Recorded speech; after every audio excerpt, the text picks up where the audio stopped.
Hello, 10,000 ఇచ్చేసాను రా నిన్న కదా. హలో, టెంట్కి 20,000 ఇచ్చేసాను రా నిన్న కదా. అప్పు చేసి మరీ ఖర్చు పెట్టాలా? దేవుడికి మా పరిస్థితి తెలీదా? మా ఆయన ఎప్పుడు అర్థం చేసుకుంటాడో ఏంటో. సరే, ఒకసారి చెప్పి చూస్తాను.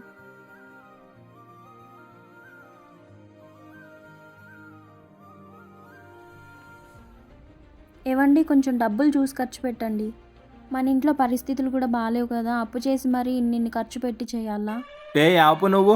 దేవుడు దేవుడి కంటే ఎక్కువ ఏం కాదు. నేను కమిటీ హెడ్ని, 1,00,000 ఖర్చు అయినా పర్లేదు కానీ రచ్చ రచ్చ అయిపోవాలి ఈసారి.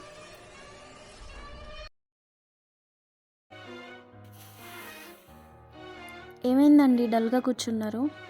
ఏం చెప్పమంటావే, కమిటీ మెంబర్స్ నమ్మి 2,00,000 ఖర్చు పెట్టిన. ఇప్పుడు వాళ్ళేమో ఫోన్లు ఎత్తట్లేరు. నాకేం చేయాలో అర్థం కావట్లేదు. నాకు పిచ్చెక్కుతుంది. దేవుణ్ణి మనం గ్రాండ్గా నిమజ్జనం చేస్తేనే కరుణిస్తాడా అండి, లేదంటే కరుణించడా?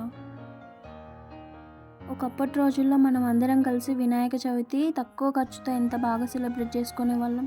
అవును. ఏం బాధపడకండి, అందులో కొన్ని డబ్బులు నేను మీకు ఇస్తాను. ఇక్కడన్నా చూసి ఖర్చు పెట్టండి. సరే నాన్న. మనలో చాలామంది ఖర్చుకు మించి ఖర్చులు పెట్టి తర్వాత అవస్థలు పడుతూ ఉంటారు. అదే కాన్సెప్ట్ మీద మేము వీడియో చేసినాం. సో ఈ వీడియో చూసినాకైనా మీరు ఉన్న దాంట్లోనే ఖర్చు పెట్టుకొని హ్యాపీగా ఉంటారని ఆశిస్తున్నాం. అందరికీ హ్యాపీ వినాయక చవితి. చెప్పు. హ్యాపీ వినాయక చవితి అందరికీ.